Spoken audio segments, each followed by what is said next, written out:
831-0864. Station's your final time cue will be with 15 seconds until airtime. Mark, 15 seconds until airtime.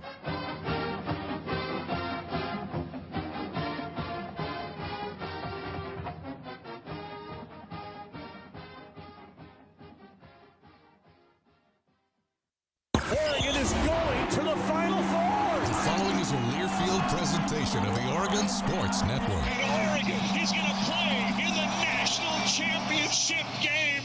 Big Ten champions. Big Ten champs. National champions, yes. Oklahoma City bound the Oregon Ducks. Awesome day to be a Duck, man. Boom inside. Touchdown Oregon. He gets loose.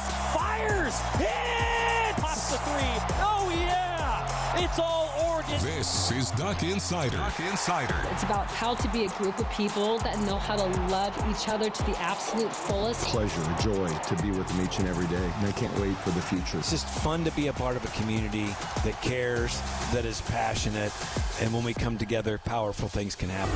This is Duck Insider on the Oregon Sports Network from Learfield, presented by OnPoint Community Credit Union. People are the point. Now let's go live to the Country Financial Studio to talk Oregon Duck Athletics. We approach kickoff against Montana State. 1 o'clock start time at Autzen Stadium. GoDucks.com/gameday. Everything you need to know. Tonight, the Oregon Football Coaches Show across the Oregon Sports Network and on the Oregon Football social media channels. If you'd like to watch the show, Jerry and Georgie will sit down with head coach Dan Lanning. And I've got Tatum Tuioti here in the Country Financial Studio here tonight. Tatum has a great story. Looking forward to a lot of excitement heading into opening weekend. We've had a few football games. We are now one sleep away from more Big Ten football games. That's right. I introduced a website to one of our colleagues today that literally shows you every game on every single TV channel across the day. And it is like essential now on a Saturday for me. Just have it open in a tab. You're going to find every game. I'm ready for this weekend. I am so dialed, ready for an Oregon football and college football weekend ahead. Games start tomorrow. We already made a few picks with Jerry and Georgie, and we'll do the rest of those on Friday. And we've been coming up with different names for what to call our food segment with Sarge. John Sargent, Director of Food and Beverage Services, our head of hangar management, as I like to refer to him. Scott said Friday feast. You know, I said like concessions Friday, but that doesn't have any alliteration. That yeah. You know, we can do better than that. Any suggestions, you know, let us know. Something for Friday. One person did mention that Friday is basically like a frenzy with Jerry and Georgie with us on the studio, so maybe we should just call it that. We will be coming up with what the punishment is for the loser of picks. Stay tuned. Dan Lanning met with the media after practice today, and again, we'll have him on the Oregon Football Coaches Show coming your way tonight at 7 o'clock. Dusty Harrah is here, Oregon football sideline reporter. He will be with us every Wednesday here during game weeks. And then Tracy Joyner, we're sitting down with the Oregon soccer head coach after a 3-0 win on Sunday to conclude the trip to Hawaii. They're back at Pape Field at home this weekend, a 6:30 start on Thursday and 11 a.m. start on Sunday. We'll talk with the Oregon soccer head coach coming up today. Bryce Betcher, Kenyon Sadiq, Mateo Uyunglele, and Gary Bryant Jr., your student-athlete interviews after practice. All those coming today, tomorrow, as we get ready for Montana State. Dan Lanning, final time that he meets with the media before we chat with him tonight, and Jerry Allen will have him on the Toyota Coaches Corner as part of our pregame show that gets on the air at 11 a.m. on Saturday. Webb Valley Cancer Institute brings you every conversation that we have with an Oregon coach. Better cancer care close to home. Dan Lanning. Good practice today, really on a Thursday practice schedule for us as we have a little more time to prepare, so we'll be able to get 2 Thursdays in and kind of go through our entire script on both sides of the ball. But overall, I like to compete from our guys and where we're at. Going into your 4th game 1 here at Oregon, just curious if you ever have time to sit back and reflect on how much you've grown as a coach and kind of how different the program is versus 2022 against Georgia. Yeah, probably not a ton as far as reflection, but definitely think we're in a lot different place than we were when we first got here.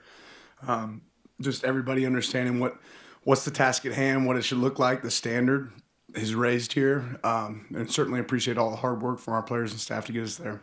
How have you liked the guys just responding this week, obviously, for game week preparation? Have you seen them really kind of flourish and really get into the mode that obviously week one of the regular season is finally here?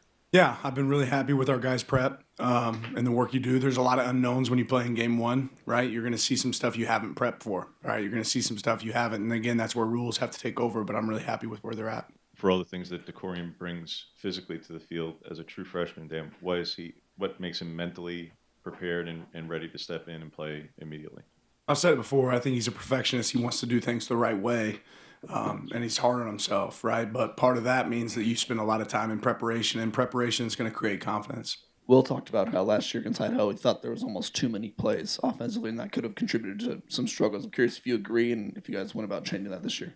Yeah, I think as an entire staff, we've challenged ourselves. Just because we ran it in fall camp doesn't mean it's a play that we have to carry into game one. And we carried a little bit more of our menu in last year, and this is a lot more condensed, going into this season of what we want to be able to execute at a high level based on our opponent. You talked about in the first game you want to see how guys respond to adversity. At quarterback specifically, what kind of adversity do you want to see Dante respond to? What have you tried to simulate and recreate in practice before getting to Saturday for that? Yeah, all of it, right? Sudden change moments. We don't know what that adversity will look like, so you prepare for all of it, right? You prepare for every one of those situations. We're not saying we want to go create adversity, right? But we know that adversity will happen. It's NFL cut day yesterday, and a lot of your guys have made rosters. Nico in particular went from undrafted to making a 53-man roster. Can you just speak to maybe Nico's rise and also just, I think you had the sixth most guys on the NFL roster this season for colleges? Yeah, well, I think we were able to highlight some of that yesterday. Just as far as our players, I don't know the exact number of how many we've had drafted since we've been here, but I think there's only 2 of them that are on active rosters now when it comes to drafted guys. And like guys like Nico, you're thrilled to see them take advantage of an opportunity, right? Not necessarily care about how they got there, but recognizing they get the opportunity to get there. And I'm not one bit surprised with him. He's always been a great player. He operates like a vet. He's had a really good, fall camp, it looks like, from the outside looking in. So I think they recognize what they have in him. And there's several of our players that have gotten opportunities and some that didn't get an opportunity yesterday that are still going to have opportunities moving forward. So those guys, that's a great example of the ones that didn't get it, adversity setting in. And, okay, what's my plan? How am I going to attack it? And the guys that made it realizing, hey, this is for today and rinse due again tomorrow. So we're very excited about our guys that have done a great job in the NFL and the opportunities ahead of them. Coach, obviously, main goal any game is to win it, but are there any other goals you're looking to want to see from the team achieve in this week one game, and what maybe are some of those goals that you want to see? I just think always early in the season, you see teams that don't play clean. I think we even saw it in week 0 games, whether it's penalties, whether it's poor tackling, right? Your missed tackle rate is the highest it ever is at the beginning of the season, right? And I think last season, even though the game didn't necessarily go at the way we wanted, I think we walked away game 1 with 1 missed tackle, right? There were several teams that had several missed tackles, right? Early in the season, you see it all over tape early. So we have to tackle well, and we have to play clean, right? Efficiently from an operations standpoint, what personnel's on the field, right? No pre-snap or post-snap penalties. What, if anything, have you seen different from Dante this past couple of days, in particular heading into this game week compared to a year ago? I mean, you can't compare to what he was as a true freshman, but has there been anything outwardly different, either on the field, off the field, preparation, meeting room, anything like that? No, I think he's grown since the minute he's been here, right? And he continues to operate like a pro. I wouldn't say there's anything this week that all of a sudden he turned on that hasn't been in operation ever since this offseason, and even coming into last season. I think he's operated like that since he's been here. That's Dan Lanning, Oregon football head coach, meeting with the media today after practice. When we come back, Dusty Harrah is going to sit down with us in the Country Financial studio. What's the view from Portland, and how much traffic will there be for the Saturday game against Montana State? Hard-hitting questions next on the Oregon Sports Network from Learfield. As a local community credit union founded by teachers, OnPoint is committed to supporting the students and faculty at the University of Oregon. And on game day, we're right there with you, on the field, in the bleachers, and in the classrooms. Drop by one of your local branches today and discover the many ways OnPoint can help support your financial well-being. OnPoint Community Credit Union. People are the point. Federally insured by NCUA. Equal housing opportunity. We know you turn to the Duck Store for all your game day needs. And for students at the University of Oregon, it's even more. Class supplies, jobs, a seat on our board, a place to take a quick coffee break. Because we're your student-first, non-profit college store, every purchase you make directly supports the very community we serve. From working in our counters to studying in the classroom, from directing our stores to cheering in the stands, the people we serve, the students, are the very people who are the Duck Store. Don't go anywhere. Duck Insider continues after these messages on the Oregon Sports Network from Learfield. Put your phone on D&D. That means that do not disturb when you're driving. And when you're going from point A to B, I need you to stay safe, please, so always sing with me. So put your phone on D&D. That means that do not disturb when you're driving. And when you're going from point A to B, I need you to stay safe, please, so always remember this beat. Don't drive distracted. A message brought to you by the National Highway Traffic Safety Administration, Project Yellow Light, and the Ad Council. We asked parents who adopted teens to share their journey. When I met both of them, it was like my missing pieces were found. Like it was just like an instant, these are my kids. If you're considering adopting a teen, just do it. Kids need families. I don't care the age, everybody deserves a family. Learn about adopting a teen from foster care. Visit adoptuskids.org to learn more. A message brought to you by Adopt US Kids, the U.S. Department of Health and Human Services, and the Ad Council. You know you make me wanna kick my heels up and throw my hands up and throw my head back and come on now, so good to see you. It's game week, and that means Dusty Harrah is in Eugene. He's made the trek south from Portland. Our friend from 105.1, 1080 AM, The Fan. I should have said 105.1 FM. There you go. 1080 AM, The Fan. Also our Oregon football sideline reporter. Every Wednesday we're going to chat with Dusty. He was just down here talking to Pancho Lalulu after practice today. That's on our pregame show coming up at 11 a.m. What time's the pregame show kickoff for Portland fans? 9 a.m. We go 9 to 11 a.m. Andy Johnson, Huge. Anthony Newman, and myself in the pregame. Jorgie comes down and joins us as well, and then we hand it off to the network. Does he know about the new location yet? No, I feel like I'm just going to surprise him with it. It's a little bit of a different walk. It may mess up his routine, but he'll be wearing his shorts. It'll be a nice warm day, so Jorgie's going to be fine. November, he might be a little bit more upset with me because it's going to be a little bit colder, but it's going to be fine. So the guys do the pregame show. They've done it outside the Michovsky Center, fans, if you've ever walked around and seen the crew. But this year, going to be out near the North Ticket office. So you'll see them when you drive by on the road. We want to be near the people. Yeah, you are a man of the people. Yeah, we're going to be kind of wedged in between the PK Park and the North Ticket box, across the street from the Boy Scout lots. It's going to be a great time. I'm excited for the new location, and people come say hi to us before the game. Now, the serious question though, what's traffic going to be like on Saturday? Oh, boy. Probably not great because it's a game day, and it always gets congested down I-5 coming north from south. But I've got to tell you, the earlier you leave, the better you are. And that's been the key because I don't deal with any game day traffic because I'm leaving 7 hours before kickoff. Dusty does not sleep Fridays. No. I've learned this being on the road with him. He just doesn't go to sleep Fridays. It's great. And then it's game day. It's great. So Look, Friday is game day for you. Yeah, it's football season. Right. It's football season now. Yes. And I cannot tell you how excited I am that it's finally game week and we get to put to bed all of the talking about what this team's going to look like, who's going to be playing the first snaps, which is always comical to me that people want the depth chart, yet they argue over how many guys are going to be playing in each position. I think one thing that we've learned is that a lot of guys play for the University of Oregon football team. That's true. And they cycle guys in and out of the game, and I'm just excited to see it all on the field against somebody in a different colored jersey. And this week it's Montana State, so I'm pumped for it. So now here's a question then for you. When you're on the sideline, this is something that I always will ask Jerry and Jorgie, like, okay, this year, where are you looking in the first scrimmage of fall camp, for example? For you, going down on the sideline, like first time you're down there this year, where your eyes go? What are you looking for? It always goes for me, the offense and defensive lines, because the first games are so telling as to what those groups look like. And one thing that we've known over the last handful of years is that that group has always improved steadily over the course of the season.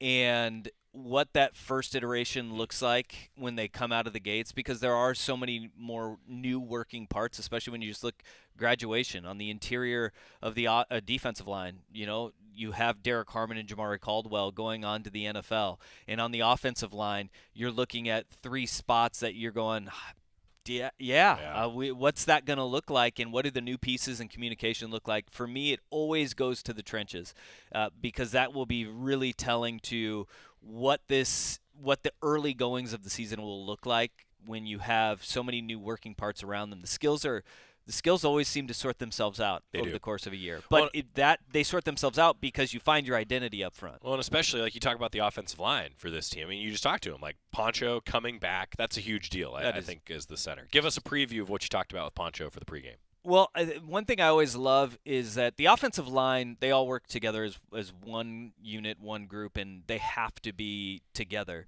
But the brains of the operation is your center position. And just think of the centers that have come through the University of Oregon. I mean, it has been spoiled with how good that position has been.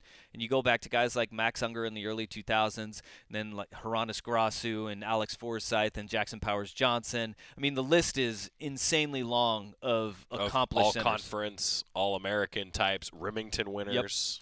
Yep. And that position specifically is so important because that's the brain of your offensive line. It is where the checks start and get finalized. All the communication from outside comes into the center, sets your protection, identifies what is called the point in the run game, which is, all right, who is the middle linebacker, and it helps everything from the run game to the passing game. And that center position is so valuable, and to have Poncho back, that is huge. So the process of the center is something I'm always fascinated with, and Poncho gave a phenomenal response to his process and how everything that goes from when the huddle breaks to the snap of the ball. I think people will be amazed by how much he's processing in those few seconds before the ball snapped. That interview coming up as part of our 2-hour network-wide pregame show that starts at 11 a.m. this week, always 2 hours before kickoff. Our pregame show hits the air. And also, we'll put them on the Oregon Sports Network podcast app or on whatever app you choose to get your podcast. We'll put them on there again this year. I heard from a lot of fans that were like, hey, this is great. Like, if I ever miss it while I'm driving or on the pregame, now you can actually check out all these interviews independently. Maybe the same place, the same feed that you're listening to Duck Insider. We try to cover our bases. Get all the bases covered. Get all the bases covered. He's Dusty Harrah hanging out with us here in the Country Financial Studio. I asked you about where your eyes go in general. I'm curious, too, because fans maybe haven't heard us talk about this and maybe don't realize this. Dusty goes down to the field with, 55 minutes on the clock? Yeah. What's your 55 minutes on the field like at Autzen Stadium before the game starts? First, it's like, and I think this is the exciting part about football season being back, is that the first few minutes are just the energy in the stadium and just feeling the buzz as it's growing. And from that hour leading up to kickoff, you see the fans are filtering in. You can feel the buzz and everything ramping up from the players on the field. But then it's just kind of getting your eyes on who's at the game this week, because the incredible part about big games and the season is you see all the old familiar faces from years past, former players come down on the sidelines. Some celebrities, if they're in town, end up coming down on the sidelines and are at the game. So just getting that vibe and seeing kind of what the energy is like there. And then you just look at warm-ups and try to find out anything you can about whether it's Oregon or the opponents, and guys that may or may not be in the lineup on any given Saturday, and getting a feel for how everybody looks and feels from a health standpoint. And just kind of you can always tell too. Sometimes you just look at a guy and you say, oh, this is going to be a big day. Right. Today's going to be a big day for them. And you can't really put your finger on what you're looking for, but you know it when you see it. When I was on the sideline, people would often ask me that question, right? Like, how much do you really get from the warm-ups? And truth be told, I watch the opposing team's warm-ups actually more than I watch Oregon's. Because, look, I'm going to – not to break down the fourth wall too much or anything here, but we usually know if there's a duck to be mindful of. And I will say, especially in the Big Ten era, the conference mandates you release an availability report. Now, that's a new thing for Oregon football, right? A team that, if you don't want to talk about injuries, you don't have to.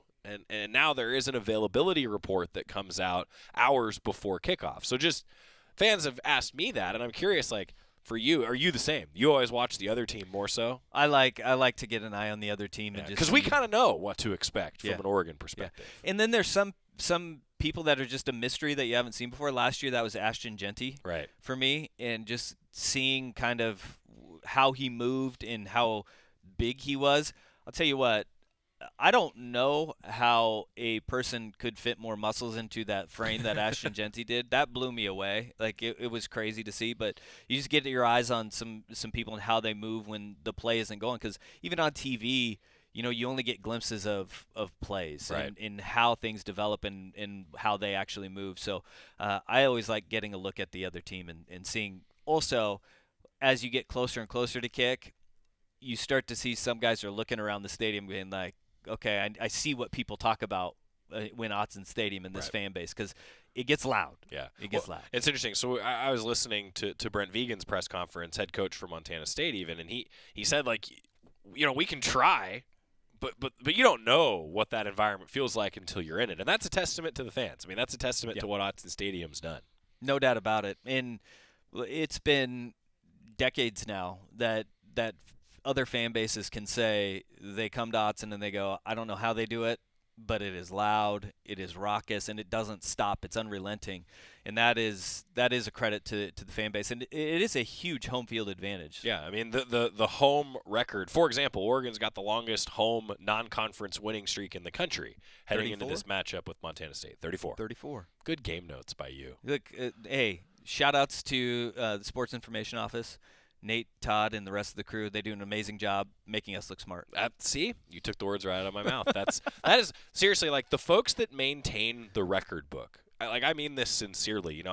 I think that I keep track of the trends and everything else, but then when you actually compile it, and there's just so much information on the history of this program, and I think particularly in football, because there are such large rosters, there's just so many different names and categories that you keep track of. I think most people would say, well, baseball is the most statistics-oriented sport, but there's a lot less people in baseball and softball. It's pretty amazing to think about that. 105. Yeah, I mean, that's a new fresh faces coming in and out every single year. Number changes always throw me for a loop. Yeah, same. Kyler Casper with his number change number 3 now. to 3. I just look out there and I see a tall guy wearing 3, and I think T-Ferg is back. Yeah. And then he starts lining up outside, and I'm like, well, okay, no, Kyler Casper's back. The number changes will always get me. So you just have to reprogram yourself over the first few weeks. So, and there have been a few student athletes that have changed their number like every season. This will be a fun one for you. Brett Thomas on the Oregon baseball staff. We're pretty sure that Brett is the only Duck to ever wear 5 different numbers. Because Brett wore a different number like every year as a student athlete, and then he's worn a different number as a coach and as a staff member. So it's, that's a lot.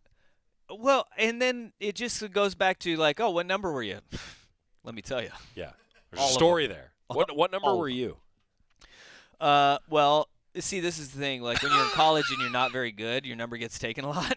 Right. So it was 86, and then got rid of that real quick. 15 and 10. 15 and 10. Yeah. I was 9.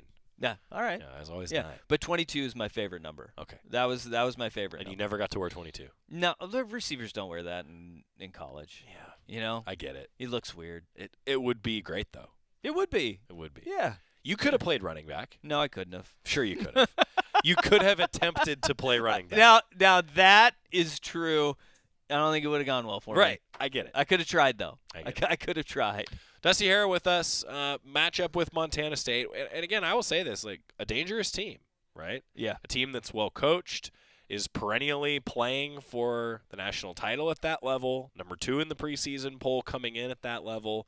Like, I think that's going to be a well-coached team that takes the field against the Ducks. Look, and this is the thing about the really good FCS teams is that they come in knowing how to win football games. Yeah.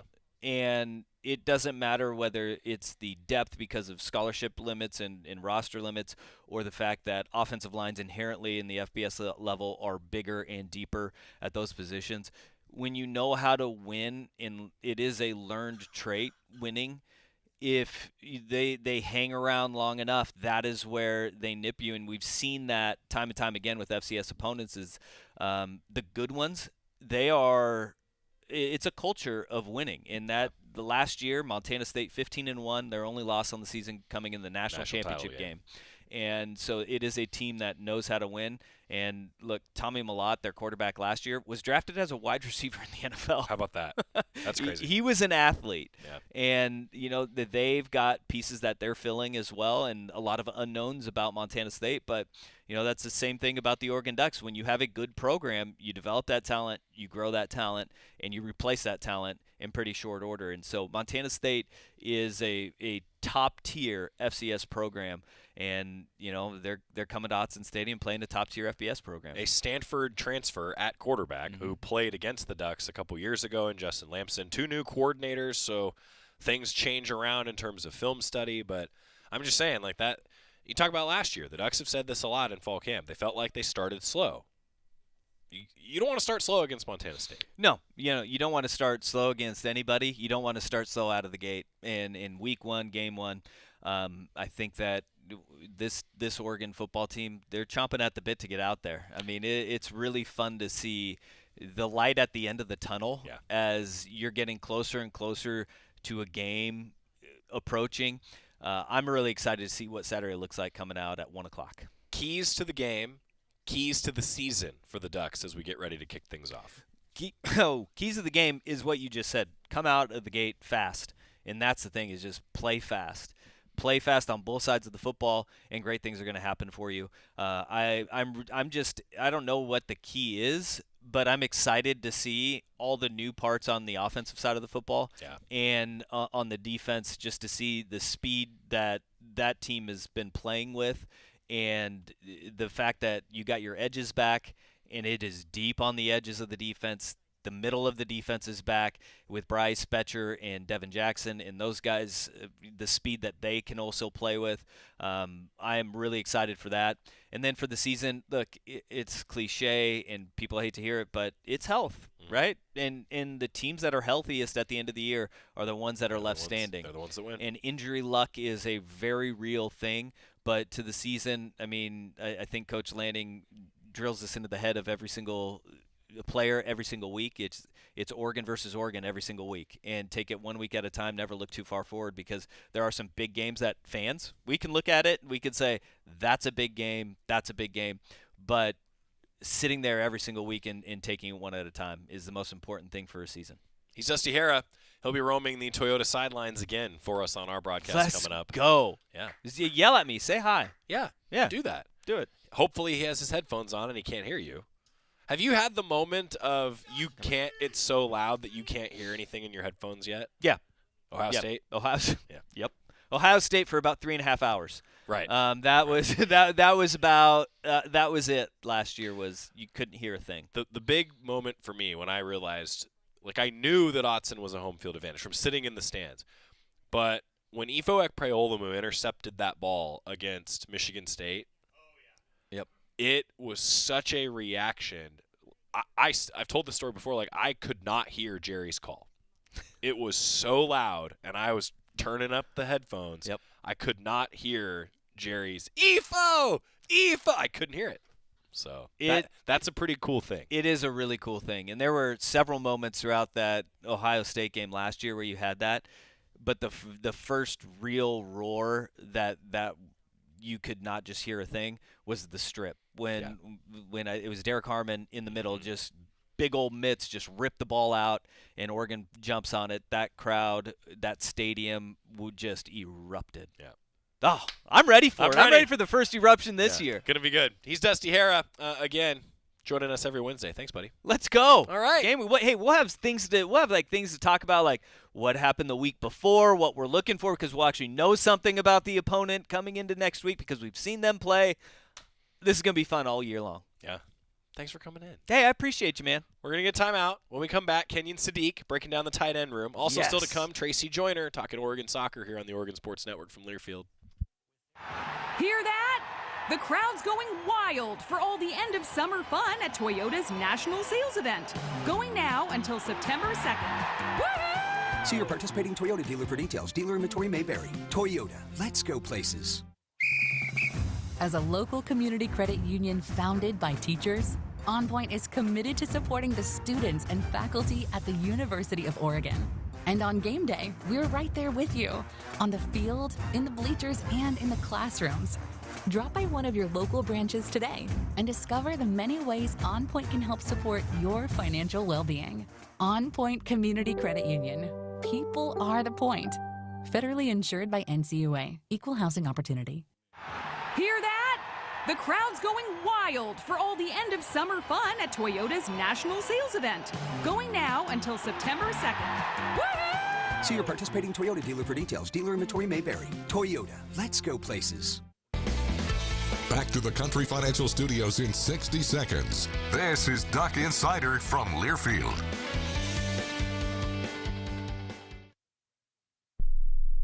My name is Teresa Barber. I was in the United States Navy, and I served overseas in the Middle East and Africa. Early on in my career, I had a commander that taught our suicide prevention training, and the very next day, he took his own life.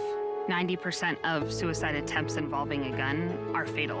My way of continuing my service is to help protect my community by being a responsible gun owner and by storing firearms safely. Store all your guns securely. Help stop suicide. Brought to you by End Family Fire and the Ad Council. This message is for Shauna, my mom who just finished her high school diploma. I wanted to say I'm so proud of you for finishing school. You taught me it's never too late to achieve your dreams. I hope to make you as proud as you have made me. When you graduate, they graduate.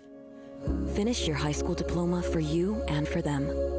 Visit finishyourdiploma.org to find free and supportive adult education centers near you. Brought to you by the Dollar General Literacy Foundation and the Ad Council.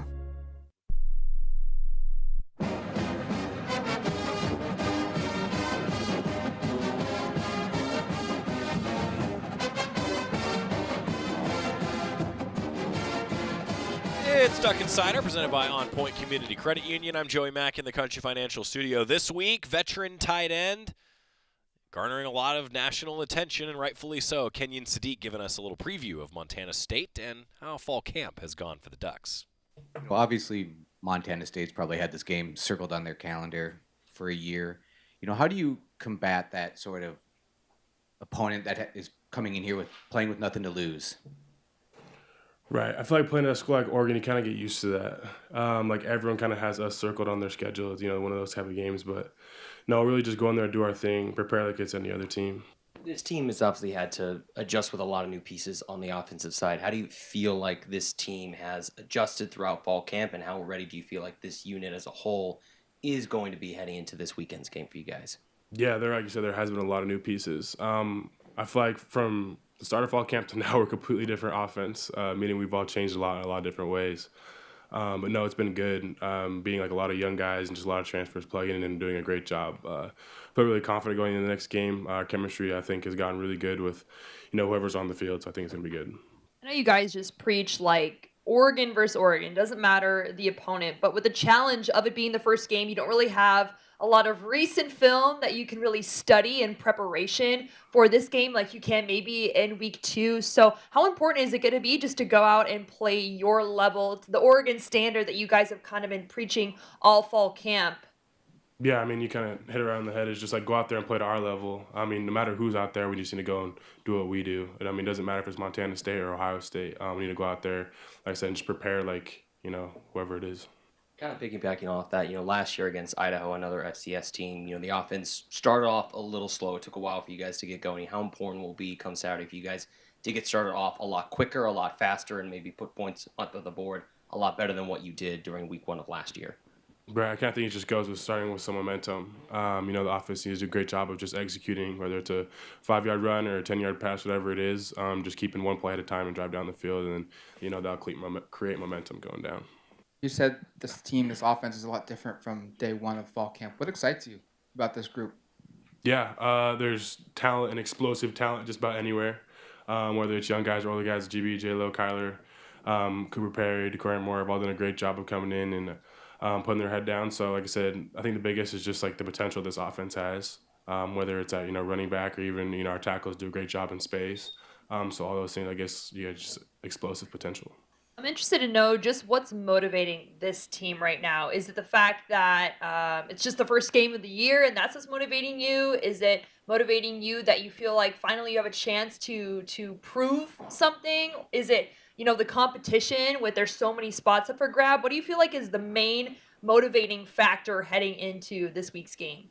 Yeah, I mean, you kind of hit it again. It's just like really all those things. I mean, like you said, there's a lot of new faces, so it's going to be who goes out there and proves, what they can do, and those who determine the spots that go up. And then just going in, I think every year the offense has something to prove. The whole team has something to prove. So I think it's about going out there and establishing our identity going into this year. We saw the highlight reel catch you had, I think, in the first scrimmage there. Looked like quite a dot from Dante. Just for you personally, what has been some of the standout things over the last month, whether it be on the field or off the field? From the team or just pushing myself to grow in a lot of areas, whether it's route running, leadership, those areas I need to grow from. But I think I've done a great job. I think it'll display on the field. With all those new faces, what's it been like transitioning to becoming more of a leader on the offense? Yeah, it's definitely been a new role for me, but I think it's been good. Helping the young guys out, whether it's a playbook or off the field, nutrition, those type of things. Like I said, it's been a growth area for me, but I think it's been good. What's going to be different or unique about this tight end room and what y'all offer as a group, especially with Roger back healthy now? And I wouldn't just say just compared to last year, because obviously Terrence and Pat were really talented too, but just what's going to be the unique traits of this one?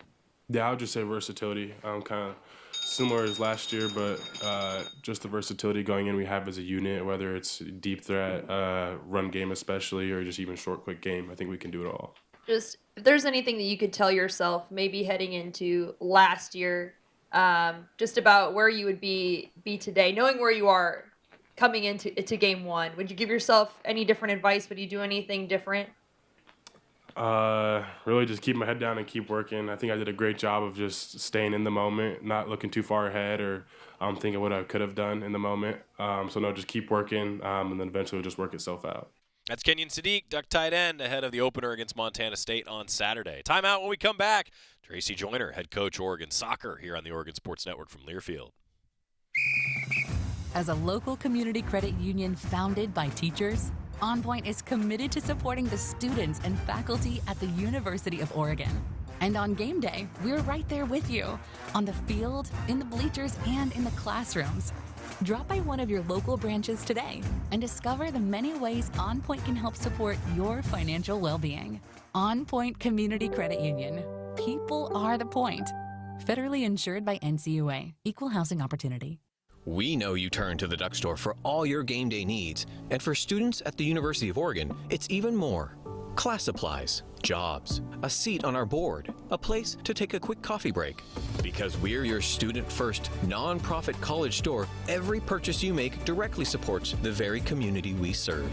From working at our counters to studying in the classroom, from directing our stores to cheering in the stands, the people we serve, the students, are the very people who are the Duck Store. Duck Insider continues from the Country Financial Studios in 1 minute on the Oregon Sports Network from Learfield.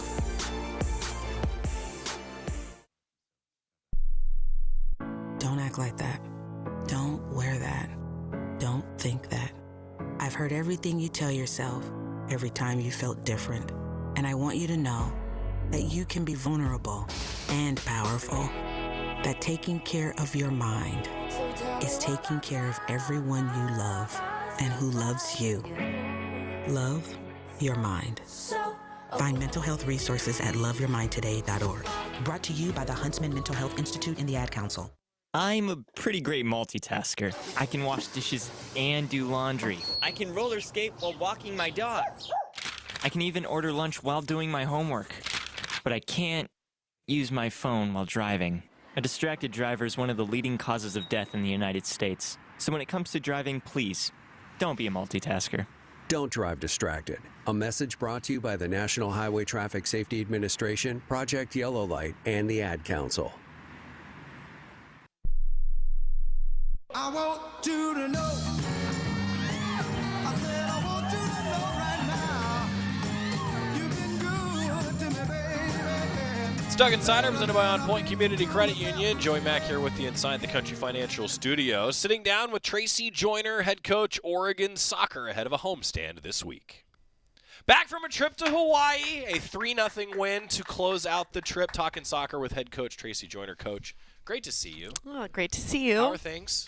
Things are good. You're back at home. Got a fresh tan. Fresh tan. Fresh win. There it is. Take it. Yeah. So, reviewing the weekend, first matchup against Sac State. What'd you see from your team?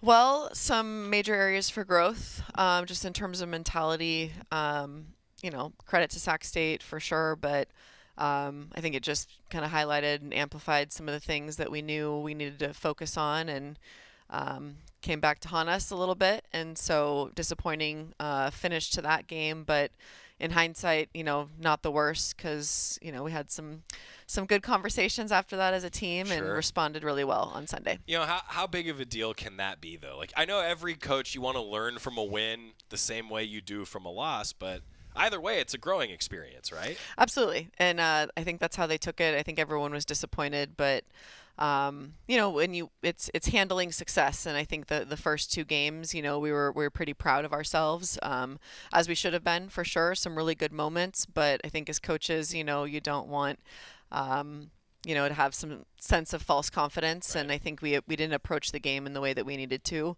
Right. So again, just a good reminder that, you got to earn it every game and to show up with a different mentality. And we certainly did that on Sunday. Yeah, so you look from afar and that you go, okay, well, how did the team respond? Well, a 3-0 win on Sunday is a good response. Did you feel like the team had responded even before you kicked it off for that one? I think that they responded definitely by the next morning. I mean, it was when we showed up to train the next day, definitely a different mentality, different focus. And that's really, all you can ask for as a coach is just to see some growth. And so it was a great 2 days of training leading up to it, and really good leadership. I think the players and the captains had some, again, great conversations, and just refocused and stayed positive, but really did some reflecting on, individually what they could do better to impact the game. So you get the response, a 3-0 win against Hawaii. What was that like? What did you see from your team there? We played so hard. It was such a fun game. I mean, that was a really dominant win. And just really good individual performances, and obviously that turns into a really good team performance when everyone's on the same page, common goal. So I was really, really proud. I mean, I was fired up after the game for sure. I mean, to be fair, I was 0-4 going, on the weekend, in all my previous programs and stuff. So I was very focused and intentional about what I was communicating to the team leading up to that game. So I was really, really, on a personal level, felt good for my soul. Just hearing you say this, I'm imagining some of the pre-matchup speeches, and I bet there were some good personal touches, personal stories. I get it, Coach. I mean, that's a great personal performance by you then. Right? See? Right? Like, it's not just the student athlete that's got to, right? No doubt. No. And I think to that point, our staff, we made some really good adjustments. I think, we moved Chloe Chase out of the midfield and put her up top, and she was big time up there, and that helped in a huge way. And we got Abella Hunter back from injury, and she played very, very well. So it was great. I mean, we just, again, some pieces started to fall into place a little bit more, and yeah, it felt great. It did. Well, you mentioned Chloe. I didn't ask you a couple weeks ago. Fans that were unaware, why she didn't play in the first matchup was just a carryover from a red card from last year. And so now she's back. You mentioned the lineup, you're deeper than you were even 3 weeks ago, right? Oh, absolutely. Yes. And we got, some players. Yeah, there was some kind of lingering injuries, from the spring or even from last season. And, Brianna Pizarro came back. She's coming off of an ACL. Elise Picard was coming off an ACL, but she's, been a 90-minute player and just kind of getting more into full form, and a couple other players here and there. But we've got more depth for sure. I think our fitness is definitely starting to get to a level it needs to be at to play for 90 minutes strong. And yeah, just the mentality of the team. It just we're getting. I know we're only 4 games in, but we're getting like more seasoned, and it feels that way. Well, it can accelerate quickly, though, can't it? I mean, I always say that soccer, especially collegiately, like it gets on fans, I'll just say, so fast. I know we talked even before the season, like it'd be nice to have a little extra training time, right? Like it would help, wouldn't it? Oh yeah, it's hard to build a entirely new program and team in 10 days, Sure, you know? no doubt. But I like a testament to the team and how, you know, how focused they are, and they're so coachable.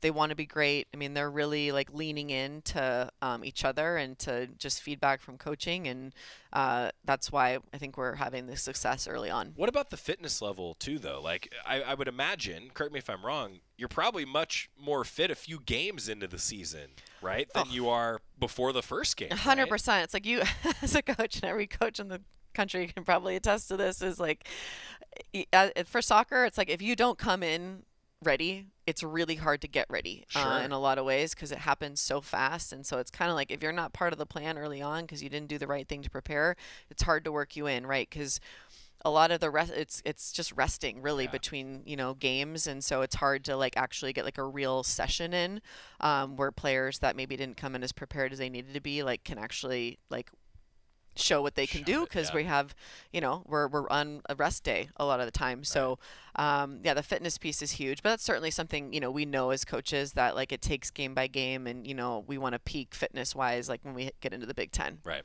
Talking soccer with Coach Joyner, I wanted to ask you too about like starting fast. I mean, when you get a goal in the 5th minute like you did as part of that 3-0 win, you touched on mentality earlier. What does that do for the mentality of your team? How valuable can that be to just get it on quickly? I think, well, in any game we love it, but specifically in that game, knowing that we, I mean, it was clear what we needed to do. So I was really happy for them. Like, you know, the mentality, and you know, when when your team does something that you know they need to do to like win a game, and then they do it, it's very satisfying. And like I was just hoping for them, and that their mentality, if they did what we asked, which was like get after them the first 5, they were rewarded with a goal. And I was like, see, I know, guys, like I've done this before, right? Yeah. So yeah, no, it was, they were fantastic. And I, like I said, I was really proud of them. On that note, Sydney Chur, I wanted to ask you about an individual involved in a lot of offense in that particular game. What have you seen from Sydney? Yeah, I think, you know, she's been adapting to the speed of play and just the physicality at this level. It's a little bit different. And, you know, I was really hoping that she'd find her stride. And so I think, you know, she's someone that's used to scoring 2-3 goals a game. And I was really just, happy for her to find the back of the net. She was in the right place, right time. And then to assist on the next goal was also, you know, really, really important, I think, just for her confidence. And just getting back to, you know, what makes her a really talented player, and, you know, trying to find our identity at a new program and with a new system and new level. So yeah, she's done really well, and is happy she got rewarded with a goal. There's also a true storybook moment, if you didn't read it on Goducks.com or hear us talk about it earlier this week. So Carly Cormack scores a goal on the same field where she won the 2024 state high school championship. I mean, you talk about a full circle kind of storybook type moment, Coach. I mean, you can't script that any better. No, and she's like a celebrity on that island. So she's Really? the Hawaiian like State National Player of the Year. That's cool. Yeah, and I mean, like probably half the fans there were to watch her play, which They were all was really Cormac cool. fans. She had so many lays on after the game. It was so cool. I was so happy for her, because she's just like so family oriented. And actually her mom and the mom, Kylie Chavez, who's another Hawaiian player, they did a lay making activity for our team, which was super special. And, you know, Carly got to kind of talk about like what it means, and you know, just to the island and to the community. So it was pretty special. But yeah, I mean, for her to score a goal, and it was a great goal. She's been working so hard. So she was long overdue. So I was happy. What a special thing to be able to do that. I mean, you talk about like you go somewhere on the road, and that's a cultural connection, right? That you get when you get to do something like this. That's cool. No doubt. No That's doubt. Cool. Tracy Joyner joining us. All right, now back at home. And I have to be the broadcaster that asked you this, but I know you're a defensive-oriented person. 3 shutouts in 4 games, Coach. How do we feel about the defense? I mean, Scott's clapping, but I'm asking this question cautiously, Coach. How do we feel about the defense so far? I feel very good about it. I did not feel great about it in our 4-0 victory against Weber, which Right. is interesting. Right. I felt really good about it in Portland, not super great, but at times okay with Sac State, and then very, very good against Hawaii. So, building. Yeah, now we're looking for consistency, and I'm not talking about the back line. I think our defensive line has been very, very good.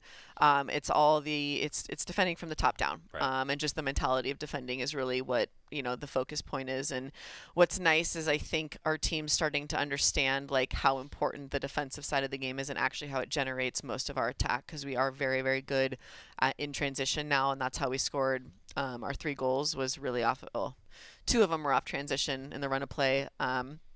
But yeah, you just generate like good opportunities. You put teams under pressure. It's hard to play against us, and that's one of our focuses, is just to be hard to beat. Well, and then offensively, in the first 4 games, you've had 6 different goal scorers. Yeah. Right. I know as a coach, you must like that. Love that. Just offensive threat. It's hard to scout us now, and you're like, I don't know. They all score goals, and it's been a variety of the ways that we have scored goals.